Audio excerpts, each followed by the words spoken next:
عزیز دوستوں، بزرگوں اور بھائیوں، ہماری زندگی کے اندر ایک اہم پہلو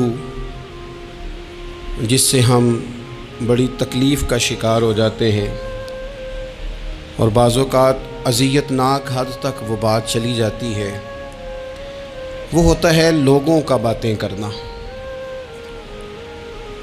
لوگ ایک دوسرے کے بارے میں تبصرہ کرتے ہیں، گفتگو کرتے ہیں۔ اگرچہ اسلام نے اسے بڑا ناپسند کیا اور غیبت کو زنا سے زیادہ بدتر قرار دیا، لیکن معاذ اللہ ثم معاذ اللہ لوگ پھر بھی اس اخلاقی کمزوری کا شکار ہو جاتے ہیں اور لوگوں کے بارے میں گفتگو کرتے ہیں۔ پھر لوگوں کی وہ باتیں جب ہم تک پہنچتی ہیں، جس کے بارے میں بات کی جا رہی ہوتی ہے، جب اس تک پہنچتی ہے تو وہ شخص بڑی اذیت کا شکار ہو جاتا ہے۔ وہ ذہنی تکلیف میں بھی آتا ہے، کرب میں بھی مبتلا ہوتا ہے، اور بعض اوقات خدا معاف فرمائے تو بعض لوگوں میں مایوسی بھی پھیل جاتی ہے۔ آپ قرآن مجید فرقان حمید کو دیکھیں تو اللہ تعالیٰ نے قرآن مجید میں فرمایا کہ وَإِذَا قِيلَ لَهُمْ آمِنُوا كَمَا آمَنَ النَّاسُ، جب منافقین سے کہا جائے کہ اس طرح ایمان لاؤ جس طرح کے باقی لوگ ایمان لائے ہیں، یعنی صحابہ کرام، قالوا تو وہ کہتے ہیں آنؤمنوا کما آمن السفہاء، ہم اس طرح ایمان لے آئیں جس طرح معاذ اللہ یہ بیوقوف ایمان لائے، ان کی طرح ایمان لے آئیں۔ الا انہم هم السفہاء، اللہ فرماتے ہیں خبردار ہو جاؤ یہی بیوقوف ہیں، ولکن لا یعلمون، لیکن یہ جانتے نہیں، انہیں اس بات کی خبر ان لوگوں کو جو کائنات کے بہترین لوگ ہیں زمین پر، انبیاء کے بعد صحابہ، ان کو لوگوں نے بیوقوف کہہ دیا، باتیں کر دی۔ آپ قرآن مجید دیکھیے سورہ قلم کے اندر اللہ تبارک و تعالی نے اس بات کا بھی جواب ارشاد فرمایا ہے، جب لوگوں نے کہا تھا کہ معاذ اللہ حضور تو مجنون ہے، تو اللہ نے فرمایا محبوب آپ رب کے فضل سے مجنون نہیں ہیں، بلکہ اللہ نے آپ کو خلق عظیم کا مالک بنایا ہے۔ وَإِنَّكَ لَعَلَىٰ خُلُقٍ عَظِيمٍ، لوگ بات کرتے ہیں اور کر جاتے ہیں اور شوق رکھتے ہیں تبصرہ کرنے کا۔ تو میں نے بہت سارے لوگ ایسے زندگی میں دیکھے ہیں جو لوگوں کی باتوں کی وجہ سے اذیت میں آ گئے، تکلیف کا شکار ہو گئے، اور میں اور آپ تو کسی کھاتے میں نہیں۔ حضرت ابوبکر صدیق رضی اللہ تعالیٰ عنہ جیسے لوگ، افضل البشر بعد الانبیاء بالتحقیق حضرت صدیق اکبر، آپ قرآن مجید 30ویں پارے کی تلاوت میں یہ بات دیکھیں گے کہ جب حضرت ابوبکر صدیق نے غریب غلاموں کو خرید کر آزاد کرنا شروع کیا، حضرت بلال حبشی کو، حضرت عامر بن فہیرہ کو اور کچھ غلاموں کو خرید کر آزاد کیا، تو لوگ کہنے لگے کہ یہ بلال نے کبھی کوئی احسان کیا ہوگا ابو بکر پر، تبھی تو خرید کے آزاد کیا ہے، ورنہ کیا ضرورت تھی اتنے پیسے لگانے کی، کوئی تو بات ہوگی۔ اللہ تعالیٰ نے اس کا بھی قرآن مجید میں اعلان فرمایا ابو بکر نے جو کیا ہے رب کی رضا کے لیے کیا ہے۔ تو گفتگو کرنا، بات کرنا، لوگوں کا اتنا یہ خطرناک مزاج ہے، ایک جملہ کہہ کے لوگ سائیڈ پہ ہو جاتے ہیں، بندہ بیچارہ ساری رات تڑپتا رہتا ہے، ایک فکرے کا تبصرہ کر کے لوگ کونے میں چھپ جاتے ہیں، اور کسی آدمی کے لیے وہ اسے سولی پہ لٹکا جاتے ہیں، اپنی زبان کے تیروں سے لوگ پریشان کرتے ہیں۔ پہلے تو اللہ سے یہ معافی مانگیں کہ رب اس جرم سے ہمیں محفوظ فرمائے۔ اور اب تو لوگوں کی زبانیں اتنی لمبی ہو گئیں کہ وہ صحابہ تک چلی گئی ہیں، اہل بیت نبوت تک چلی گئیں۔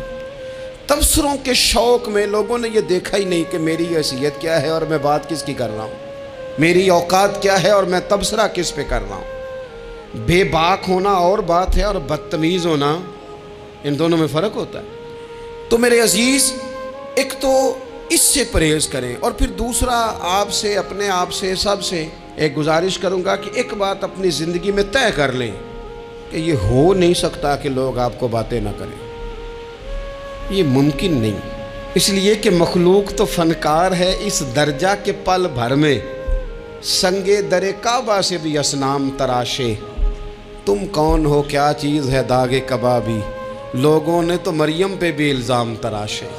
مخلوق تو فنکار ہے اس درجہ کے پل بھر میں، یہ تو فنکار ہے، ایک منٹ میں لوگ نکال کے لے آتے ہیں بات، ایک منٹ میں۔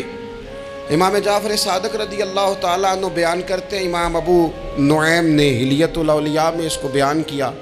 حضرت امام جعفر صادق رضی اللہ تعالیٰ عنہ فرماتے ہیں کہ حضرت موسیٰ کلیم اللہ علیہ السلام نے اللہ کی بارگاہ میں عرض کی، مالک میں چاہتا ہوں لوگ میرا سوائے بھلائی کے ذکر نہ کریں، میرا ذکر کریں تو صرف بھلائی کے ساتھ کریں، خیر کے ساتھ کریں، میرے بارے میں شر کی بات نہ کریں۔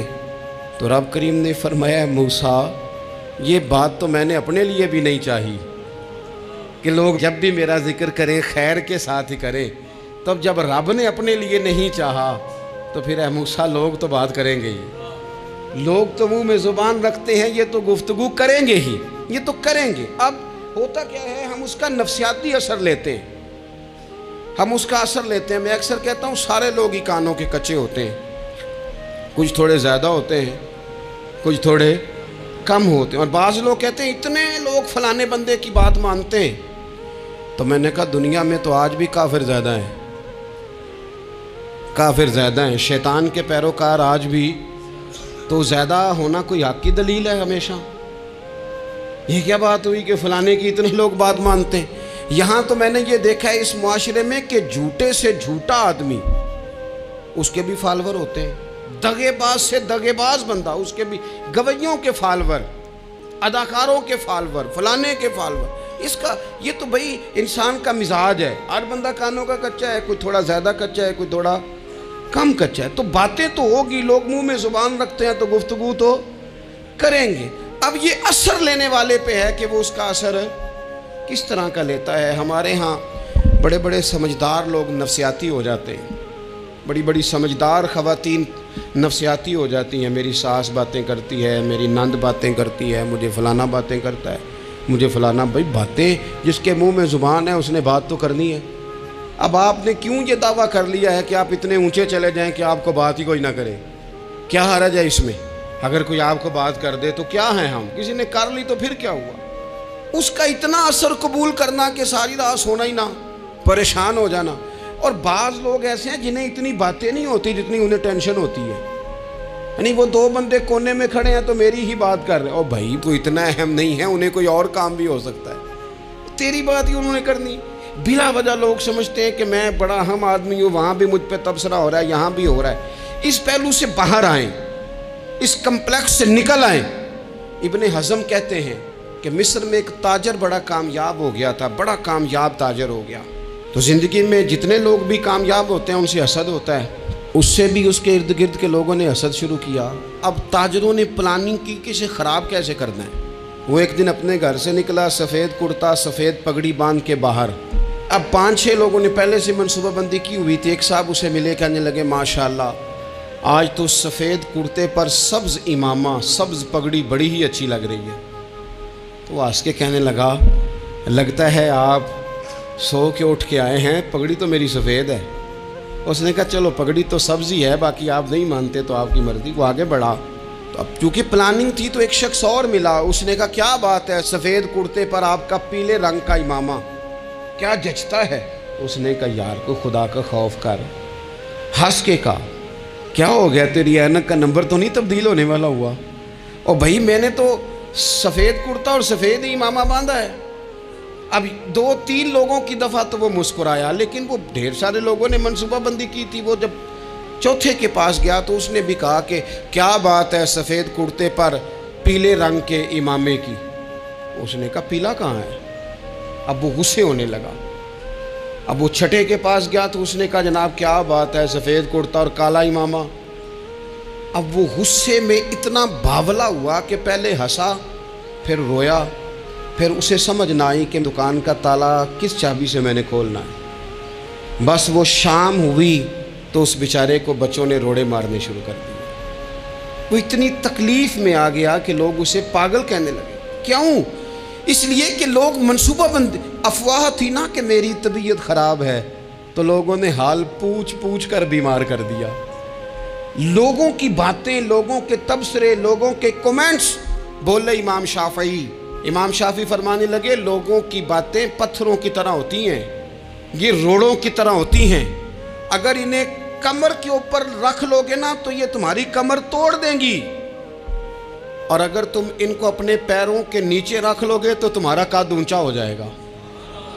بس دنیا میں وہ لوگ پریشان ہوتے ہیں جو لوگوں کی باتوں کو کندھوں پر سوار کر لیتے ہیں، جو پیروں کے نیچے رکھے، جو پاؤں کے نیچے رکھے ان کا قد۔ وہ پرانے زمانے میں نا عارف رومی رحمۃ اللہ علیہ فرماتے ہیں کہ ایک بیل گائے گر گئی تھی کنویں کے اندر، تو اب وہ لوگ اس کو نکال تو نہیں سکتے تھے، تو انہوں نے اس طرح کیا کہ مٹی ڈالنی شروع کر دی کہ اب بدبو آئے گی، پریشانی ہوگی، تو اس کو بند کر دیتے ہیں، اندر ہی کنویں کو، کنواں نئی جگہ پہ کھود لیتے ہیں۔ انہوں نے جب اس کے اندر مٹی ڈالی نا تو وہ گائیں جو تھی وہ مٹی جھاڑ کے تو مٹی کے اوپر آ گئی، انہوں نے پھر مٹی ڈالی تو وہ تھوڑی اور اوپر آ گئی، اور مٹی ڈالی تو اور وہ مٹی ڈالتے گئے اور گائیں وہاں سے کنویں سے باہر آ گئی۔ لوگوں نے دفن کرنا چاہا، وہ باہر نکل آئی۔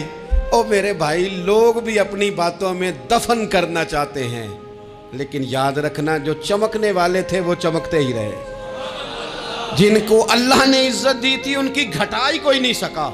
اتنی اتنی لمبی زبانیں کھول کے لوگوں نے صحابہ کے بارے میں باتیں کی، باتیں ہو رہی ہیں۔ لوگ جن کو دبانا چاہتے تھے، آج نہیں صوفیاء کی مخالفت شروع ہوئی، ان کے زمانے میں بھی ہوئی، ان کے دور میں ان کے خلاف کتابیں لکھی گئیں، لکھنے والے خدا جانے کہاں ہیں، اور داتا صاحب ہو رہی ہے، خواجہ صاحب ہو رہی ہے، حضور غوث اعظم کے ان کے زمانے میں بھی ایسا نہیں ہوا کہ بڑی خوشی سے لوگوں نے آگے بڑھ کے پھول ڈالے ہوں، ان کے دور میں باقاعدہ جتھے تیار ہوئے، جتھے، اور پورا کام کیا گیا۔ اور ویسے بھی اگر کوئی شخص آپ کا مخالف ہی نہیں ہے تو پھر آپ کو چمکنے کا مزہ کیسے آئے گا؟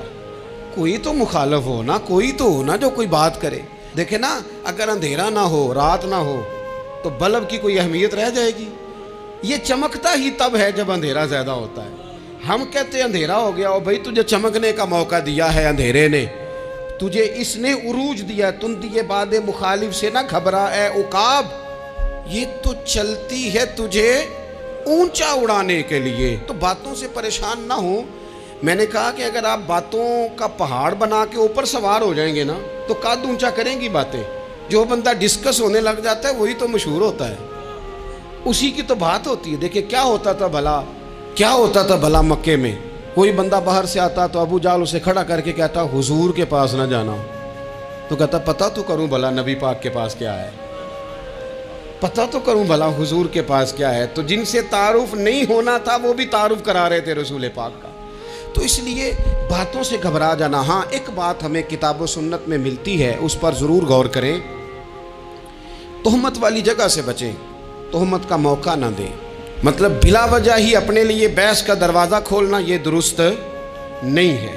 اپنے لیے ہم نہ دروازے کھول لیتے ہیں بحث کے، مفت کی بحث ہو رہی ہے، فلانا بھی ڈسکس کر رہا ہے۔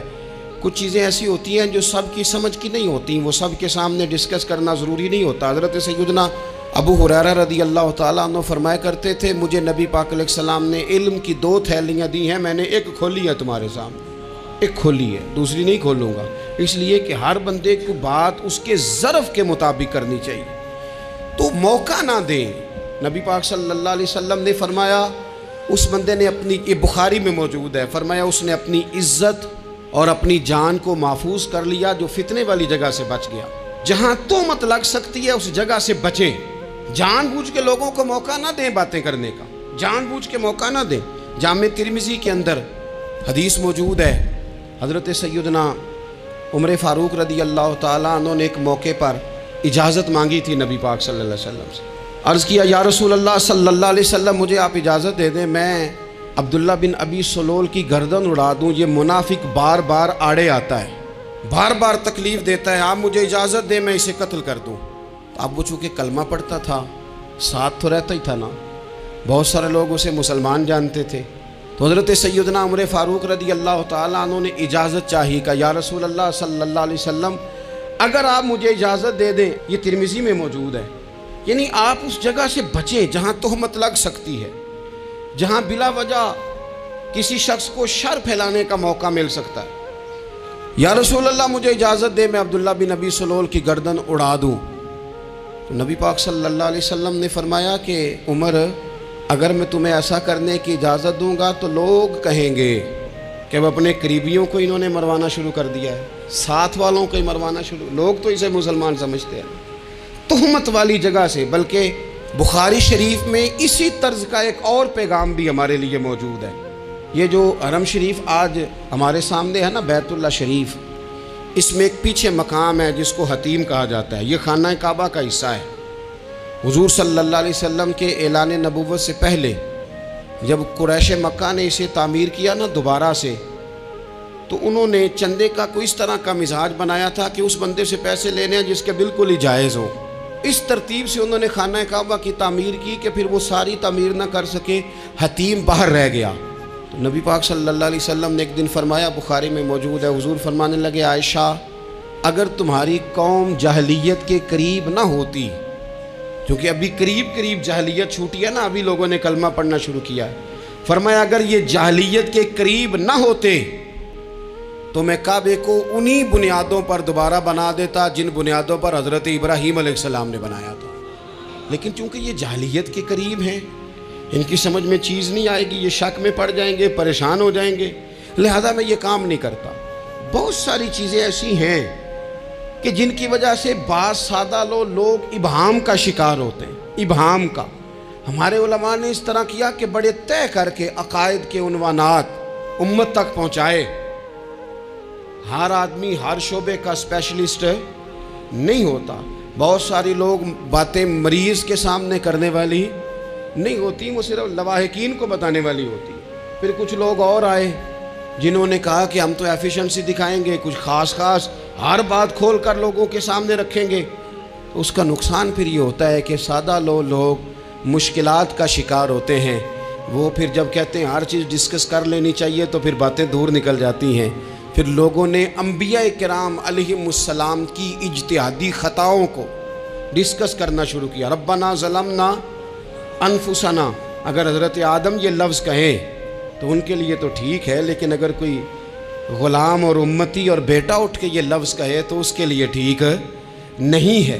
تو میرے عزیز ایسے کام نہ کریں جس کی وجہ سے بلا وجہ بحث کا۔ ہمارے یہاں کچھ لوگوں کو شوق ہے خبروں میں رہنے کا، وہ ایسی باتیں چھیڑتے ہیں جن سے نا وہ خبروں میں رہ سکیں۔ میں نے دیکھا ہے وہ کہتے ہیں جی میں نے کوئی انوکھی بات کرنی ہے۔ بھئی انوکھی بات کرنے سے بندہ مشہور تو ہو جاتا ہے۔ ہمارے زمانے میں مشہور ہی وہ ہوتا ہے جو دوسروں سے ذرا ہٹ کے بات کرے، انوکھی کرے۔ وہ ہمارے لطیفہ لکھا ہے نا، ایک اہل عرب کا ایک ہجا نام کا عربی کا ایک لطائف سنانے والا شاعر ہے، تو وہ کہتا ہے کہ ایک شخص نے ایک دفعہ کہہ دیا تھا گدھا کھانا جائز ہے۔ تو بڑے بڑے علماء اس کے گھر چلے گئے کہ بھئی کوئی دلیل، کوئی جزیہ، کوئی کہاں سے، کوئی کتاب، کوئی حوالہ، کوئی شے۔ اس نے کہا روز آؤ گے ایک بندے کو بتاؤں گا، کٹھا ہی اسٹیج لگاؤ، ایک ہی دفعہ حوالے دیتا ہوں، روز نہیں دیے جاتے۔ وہ اسٹیج لگ گیا، دنیا جمع ہو گئی، جنہوں نے کبھی ٹائم نہیں نکالنا، تو یہ ذرا انوکھی بات جو کر رہا تھا، وہ سارے لوگ آ گئے۔ تو وہ اسٹیج پہ چڑھا تو کہنے لگا مجھے جانتا کوئی نہیں تھا، چلو اب بدنام جو ہوں گے تو کیا نام نہ ہوگا، اب قیامت تک کہو گے تو صحیح نا۔ اس مولوی دے گھر جنہیں ایک بار آکھیا نہیں سی گدھا کھانا جائز ہے، چلو بدنام جو ہوں گے تو کیا۔ تو بہت سارے ایسے لوگ ہیں جو ہیں بدنام، پر چلو نام تو ہو گیا نا، بدنامی صحیح، شرارت صحیح، شیطانیت صحیح، لیکن نام تو ہو گیا۔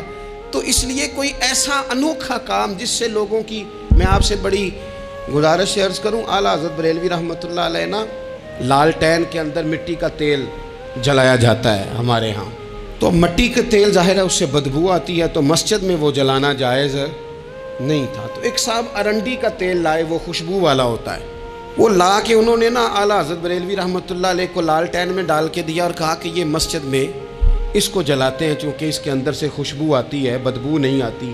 تو وہ جو شرعی عذر ہے نا، حضور نے فرمایا کہ جمعے والے دن غسل کر کے آؤ تاکہ کسی کے پسینے سے ایک دوسرے کو تکلیف نہ ہو۔ کچا لہسن پیاز کھا کے مسجد آنا اس لیے منع کر دیا گیا کہ منہ کی بدبو سے تکلیف ہو، تو مسجد میں کوئی ایسی چیز جو بدبو کا باعث بنے منع ہے۔ اب انہوں نے وہ تیل لا کے لالٹین میں ڈالا جس سے خوشبو آتی تھی اور لالٹین بھی روشن ہوتی تھی۔ تو اعلیٰ حضرت فاضل بریلوی رحمۃ اللہ علیہ اپنے اس خادم سے فرمانے لگے کہ اب لوگ تو آئیں گے نا، تو تو ہمارے علاقے میں تو ساری دنیا مٹی کے تیل سے ہی چلاتی ہے، تو اب آپ نے ایک خوشبو والا تیل لا کے ڈال تو دیا ہے اس کے اندر لالٹین میں، پر یہ لوگوں کو بتائے گا کون کہ یہ تیل وہ نہیں ہے؟ لوگ تو یہاں سے دیکھ کے جائیں گے اور جا کے کہیں گے کہ اتنے بڑے عالم کی مسجد میں اگر جل رہا ہے تو ہم کیوں نہ جلائیں؟ تو فرمانے لگے وہ شخص کے حضور پھر حال کیا ہے؟ فرمانے لگے آپ فرضوں کا سلام پھیر کے دعا سے پہلے لالٹین کے پاس کھڑے ہو جائیں، اور جو بندہ گزرے اسے بتاتے جائیں کہ یہ مٹی کا تیل نہیں، یہ مٹی کا تیل نہیں، یہ مٹی کا تیل۔ ہر شخص کے ذہن تک بات اتر جائے تاکہ لوگ کسی ایسی چیز کا شکار نہ ہو جائیں جس سے کہ ان کے مزاج میں کوئی غیر شرعی چیز عروج پکڑ لے۔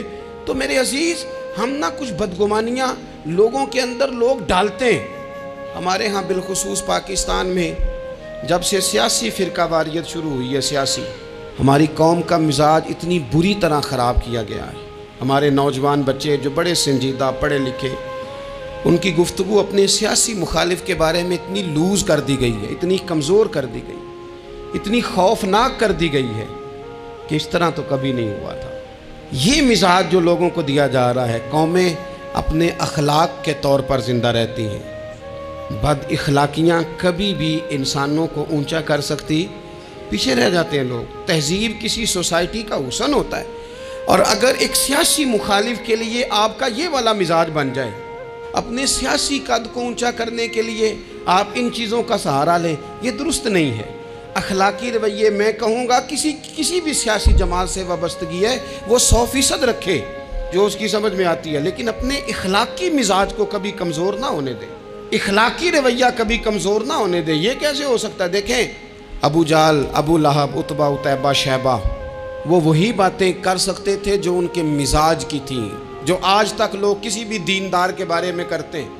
تو انہوں نے وہی باتیں آ کے کی تھی جناب ابو طالب کے ساتھ۔ انہوں نے کہا تھا کہ اگر معاذ اللہ ان کو دولت چاہیے تو ہم دیتے ہیں۔ بڑے سے بڑے مخلص آدمی پر آج لوگ دعویٰ نہیں کرتے کہ دولت کے لیے لگا ہوا ہے۔ انہوں نے کہا دولت چاہیے تو دیتے ہیں، اگر کسی خاتون سے نکاح کرنا چاہتے ہیں تو کرا دیتے ہیں، سرداری چاہیے تو دے دیتے ہیں۔ اب یہ سوچ ہی اتنی ہے، اس سے آگے جاتی نہیں۔ وہ معاذ اللہ حضور کے بارے میں اور بھی باتیں کرتے، یہ شاعر ہیں، یہ جادوگر ہیں، یہ فلاں ہیں، لیکن میرے نبی پاک علیہ الصلوۃ والسلام نے کبھی بھی ان کی ذاتی زندگی کو ڈسکس نہیں کیا، کبھی نہیں کیا۔ ابو جہل شراب پیتا تھا، لیکن حضور نے کبھی سوسائٹی میں یہ بات لوگوں کے سامنے بیان نہیں کی۔ وہ لوگوں کے پیسے دبا لیتا تھا، کئی جگہوں پہ حضور نے پیسے نکلوا کے دیے، لیکن جگہ جگہ گلی گلی کھڑے ہو کے حضور نے یہ نہیں فرمایا کہ یہ اس طرح کا ہے۔ آپ اپنے مخالفین کے بارے میں ضرور کلیم کریں، ثبوت کے ساتھ ضرور بات کریں، یہ ضروری ہے، لیکن آپ کا رویہ اتنا گھرا ہوا نہیں ہونا چاہیے کہ لوگ سمجھیں کہ یہ قوم تو اخلاق سے ہٹ گئی ہے۔ آپ اختلاف کریں، لیکن اختلاف کے بھی آداب ہوتے ہیں۔ اس ادب کے دائرے کے اندر رہ کے صحابہ کے بیچ بھی رائے کا اختلاف ہو جاتا تھا، ہو جاتا ہے، ہو جایا کرتا ہے۔ حضور اس اختلاف کو قبول کرتے، بھئی ہو جاتا ہے رائے کا اختلاف اپنوں میں، لیکن اس کے اندر انسان توہین پہ اتر آئے، اس کا لہجہ اس طرح کا ہو جائے جس طرح کی بازاری گفتگو کی جاتی ہے، تو محسوس ہوتا ہے کہ یہ تربیت کا فقدان ہے۔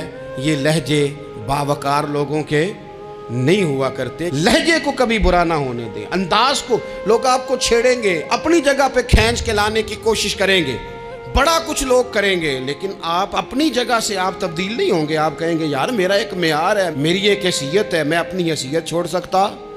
میں اپنی حیثیت نہیں چھوڑ سکتا۔ ہر بندے کو آپ ڈسکس کریں گے۔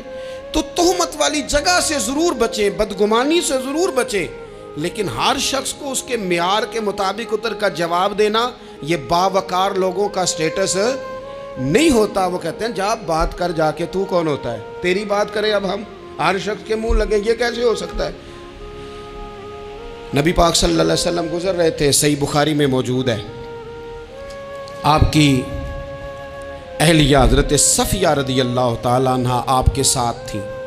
رات کا وقت تھا، حضور گزر رہے تھے، تو صحابہ کچھ کھڑے تھے، تو حضور نے ایک کو بلا کے کہا کہ یہ میری بیوی ہیں، صفیہ ہیں۔ عرض کرنے لگے حضور مجھے میری ماں روئے، میں کوئی آپ کے بارے میں بدگمانی کرتا؟ تو حضور نے جواب میں کیا کہا؟ محبوب فرمانے لگے جس طرح رگوں میں خون گردش کرتا ہے نا، شیطان بھی اسی طرح ہی گردش کرتا ہے۔ گویا حضور بتا رہے ہیں کسی وقت بھی بدگمانی پیدا کر دیتا ہے۔ میں تمہیں بتا رہا ہوں کہ اپنی اہلیہ کے ساتھ جا رہا ہوں، میری بیوی ہے، کوشش کریں کہ آپ اس جگہ سے بچیں جہاں باتیں ہو رہی ہوں۔ اور اس پہلو پہ تیسری گزارش اس عنوان پر یہ ہے کہ اگر کسی کے بارے میں باتیں ہو رہی ہوں تو فٹافٹ اس کا حصہ بننے کی کوشش نہ کریں، بلکہ آپ کے پاس جب تک کوئی شرعی ثبوت نہیں ہے تب تک آپ اس بات کا حصہ نہ بنیں۔ ہمارے ہاں بات ہو رہی ہوتی ہے تو 2-4 بندے دوڑ کے نا اپنا بھی حصہ ڈالتے ہیں، بلکہ میں بڑی ذمہ داری سے یہ بات عرض کروں گا، بات لمبی ہوتی تب ہے جب کوئی بندہ درمیان میں کہہ دیتا ہے نا نہیں تجھے تو تھوڑا پتہ ہے، تھوڑا میں بھی کرتا ہوں۔ وہ کئی دفعہ وعدہ معاف گواہ بن جاتا ہے، جا کے دوسروں کو خبر کرتا ہے اس نے یہ کہا ہے، حالانکہ بندہ اس سے پوچھے کہ اگر انہوں نے کہا تھا تو اتنا سجن تھا تو وہاں جواب دے کے کیوں نہیں آیا؟ تجھے چاہیے تھا وہیں جواب دیتا، وہیں جا کے جواب دے دیتا۔ ایک بزرگ کی خدمت میں ایک دفعہ حاضر تھا، ایک بڑے عالم تھے، تو ان کے پاس آ کے ایک شخص نے کہا کہ فلاں آدمی آپ کے بارے میں یہ بات کر رہا تھا، تو وہ ہنس پڑے، فرمانے لگے پھر آپ کہاں تھے؟ کہنے لگے میں وہیں تھا۔ فرمانے لگے میرا اور آپ کا رشتہ کس طرح کا ہے؟ کہنے لگا جی میں تو شاگرد ہوں، ارادت مند ہوں۔ تو فرمانے لگے پھر آپ میرے پاس سوال لے کے آ گئے ہیں، آپ نے وہاں جواب کوئی نہیں دیا۔ فرمانے لگے اب تو میرے سامنے بیٹھ، پہلے اس سوال کا جواب میں تجھے دوں، پہلے تجھے قائل کروں۔ اگر تو قائل ہوتا نا تو پھر تو یہ بات لے کے میرے پاس نہ آتا، پھر تو وہاں تو کلیئر کر آتا تیرے اندر کجی ہے، تو بات کا حصہ بنا ہے، اور میرے نزدیک اس سے بڑا تو مجرم ہے کہ تو نے بات کو سنا ہے، وہ تو کوئی ہے، اور تو اپنا تھا، تو نے اپنا ہو کے یہ باتیں سنی، تو نے ہاں کی، تو وہاں بیٹھا رہا، تو اپنا تھا۔ اور حضور نے فرمایا محبت تو بندے کو اندھا بہرا اور گونگا کر دیتی ہے، جو کسے دا عاشق ہوئے ہوتے گل اسے دی کردا ہے، 100 مکر بہانے کر کے او دے ہی مرنے مرد ہے۔ تو نے سن کیسے لی؟ تیرے کانوں نے گوارا کیا؟ پہلے تو مطمئن ہو نا، تو اگر مطمئن ہوتا تو بات آگے وہیں جواب دے کے آتا، جب تو ہی غیر مطمئن ہے تو میں کسی اور کو کیا جواب دوں؟ تو مدد کریں اپنے بھائی کی اس معاملے میں کہ اگر آپ کلیئر ہیں تو پھر آپ اسے وہی کلیئر کریں، کہیں یار میری بات سن، یہاں تک تو بات ٹھیک ہے، اس بات کا میں گواہ ہوں، یہ ہو سکتی نہیں۔ اور نبی پاک کا یہ طریقہ ہے، مسند امام احمد بن حنبل میں حدیث موجود ہے، حضرت عبداللہ ابن مسعود رضی اللہ تعالیٰ عنہ، کمال آدمی حضرت عبداللہ ابن مسعود، حضور نے فرمایا عبداللہ ابن مسعود سے قرآن سیکھا کرو، یہ اسی طرح پڑھتے ہیں جس طرح میرے اوپر نازل ہوا تھا۔ حضرت عبداللہ ابن مسعود کو نبی پاک علیہ السلام نے فرمایا درخت پہ چڑھ کے ذرا میرے لیے مسواک تو اتار دو۔ حضرت عبداللہ ابن مسعود کی پنڈلیاں پتلی پتلی تھی، ٹانگیں پتلی تھی، وہ درخت پہ چڑھے، ہوا چلی تو کپڑا تھوڑا ہٹ گیا تو بعض لوگ ان کی پتلی پنڈلیوں کا مذاق اڑانے لگے، معاذ اللہ، دیکھو کیسی باریک باریک پنڈلیاں ہیں، کیا انداز ہے۔ اب حضور بیٹھے ہیں نا، تو انہوں نے جو بات کی تھی وہ بات بھی درست تھی، پنڈلیاں واقعی پتلی تھیں، اور کوئی بھی اس انداز میں دیکھتا تو شاید مسکراتا۔ جب انہوں نے کہا نا دیکھو پتلی پنڈلیاں، تو حضور نے ہمارے لیے طریقہ کیا چھوڑا، ہمارے لیے سیرت کیا چھوڑی؟ حضور سید عالم فوراً ارشاد فرمانے لگے، نبی پاک فرمانے لگے چپ کرو، تم میرے عبداللہ کی پنڈلیوں کو پتلا پتلا کہہ رہے ہو نا، قیامت کے دن جب میزان لگے گا اور ان پنڈلیوں کا تمہیں وزن پتہ چلے گا، پھر پتہ چلے گا میرے عبداللہ کی شان کیا ہے۔ یہ بڑی وزنی پنڈلیاں ہوں گی، جب ان کا میزان پر وزن تو لگے تو آپ دفاع کریں۔ نبی پاک صلی اللہ علیہ وسلم نے فرمایا اگر کسی جگہ تیرے بھائی کی عزت پر حملہ ہو رہا تھا اور تو بچانے پر قادر تھا اور تو نے اس کی عزت سے اس شر کو روک دیا، کہا نہیں یار ایسی بات نہیں ہے، تم غلط کہہ رہے ہو، فرمایا اگر تم کسی کی عزت کا دفاع کرو گے تو فرمایا جہاں تمہاری عزت خراب کی جا رہی ہوگی رب وہاں تمہاری عزت کا دفاع فرمائے گا، اللہ تمہاری عزت کا محافظ بن جائے گا۔ لیکن ہم کیا کرتے ہیں، ہم لوگ باتیں کر رہے ہوتے ہیں تو ہم ان باتوں میں ایک بات اور شامل کرتے ہیں، ہم ان باتوں میں ایک بات اور شامل کر لیتے ہیں اور انداز اختیار کر لیتے ہیں، اور جو آپ کے حق میں ہے اس نے مخالف نہیں ہونا، اور جو مخالف ہے اس نے کبھی حق میں چھوڑیں۔ آپ کس کو قائل کر رہے ہیں؟ جس کی سمجھ میں آتی ہے وہ قبول کرے، نہیں آتی تو دروازہ کھلا ہے، کہیں اور تشریف لے جائے۔ ہمارا یہ مزاج بن گیا کہ بلا وجہ کی وضاحتیں بھی بندے کو کمزور کرتی ہیں، بلا وجہ ہم کمزور پڑ جاتے ہیں، تھوڑے بے نیاز ہو جائیں، چھوڑیں کچھ بے نیاز بنے، طبیعت کوئی بے نیاز، ہم نہ بے نیاز نہیں ہوتے، ہر بات کو سوچتے ہیں، ہر بات کی وہ فلانے نے پتہ کیا کہا ہے، تو بڑی معذرت سے بالخصوص خواتین کا مسئلہ ہوتا ہے، وہ کہتے ہیں پوری دسو، نہیں دسو نے آکھیا کی بھئی آپ نے کیا کرنا ہے، اس کے لیے پھانسی کا حکم لگانا ہے آپ نے، چھوڑ دیں، بات ہو گئی، ختم ہو گئی۔ اپنی زندگی میں تھوڑی سی بے نیازی بھی پیدا کریں، تھوڑی سی بے نیازی، ہر ایک کی بات سننا، ہر ایک کی بات پر غور کرنا، ہر بندے پر تبصرہ شروع کر دینا، وہ تو تکلیف آ جائے گی۔ وہیں سے جہاں سے بات شروع کی تھی پھر وہیں لاتا ہوں کہ باتوں کا اثر لیں لیکن صرف خیر کی باتوں کا اثر لیں، لیکن صرف اچھے لوگوں کی باتوں کا۔ ہر ایک کی بات کا اثر لوگے، لوگ دو قدم نہیں چلنے دیں گے۔ اور دوسرا، میں آپ کو بڑی ذمہ داری سے عرض کرتا ہوں، ہم ویژن والے لوگ ہیں، ہماری 1400 سال کی تاریخ ہے، ہم ویژن والے لوگ ہیں۔ یہ نہیں ہے کہ ادھر ایک بندہ آیا تو تھوڑی سی ہم اس کے پیچھے چلے جائیں گے، پھر کل ایک اور آئے گا تو تھوڑا سا اس کے پیچھے چلے جائیں گے۔ یہ تو وہ لوگ ہوتے ہیں جن کی پیچھے بنیاد نہیں ہوتی، اور جن کی پوری بنیادیں ہونا وقت زیادہ ہو گیا، ورنہ میں آپ کو اپنی سند پڑھ کے بتاتا کہ ہماری سند امام بخاری تک کیسے جاتی ہے اور امام بخاری کی رسول پاک تک کیسے جاتی ہے۔ یہ تو ایک تسلسل ہے۔ تو اس لیے بڑی جلدی آزمائش کا شکار نہ ہوا کریں۔ باتیں کس لیے؟ جو بندہ ویلا ہے اس نے بھی 4 باتیں، تو ہر بات کا اثر نہ لیں۔ بالخصوص جوانوں سے کہتا ہوں، ٹارگٹ اچیو کرنے کے لیے سب سے پہلے تو مقاصد کا تعین کرے، جانا کدھر، اور پھر اس پہ لگ پڑے۔ باتیں ہوتی رہیں گی لیکن باتوں کو پشت پہ سوار نہیں کرنا، باتوں کو پاؤں کے نیچے رکھنا ہے، قد اونچا ہو جائے گا، قد اونچا ہو جائے گا۔ پشت پہ سوار کرو گے تو گردن ٹیڑھی کر دیں گے۔ آپ بس بڑھتے جائیں۔ گھوڑا جب دوڑتا ہے نا، دوڑتا ہے تو اس کے پیروں کو جھاڑیاں لگتی ہیں، لیکن اگر دوڑتا رہے تو کوئی جھاڑی کہیں رہ جاتی ہے، کوئی کہیں رہ جاتی ہے۔ باقی مخلوق کرتی ہے باتیں، وہ کرتی رہے گی۔ آپ آگے بڑھیں، سفر کرتے رہیں۔ سفر، بہت سارے باتیں کرنے والے وہیں رہ جاتے ہیں اور کام کرنے والے کہیں کے کہیں پہنچ جاتے ہیں۔ باتیں کرنے والوں میں سے نہ ہوں، کام کرنے والوں میں سے ہوں۔ اللہ توفیق عطا فرمائے۔ آخر دعوانا الحمدللہ رب العالمین۔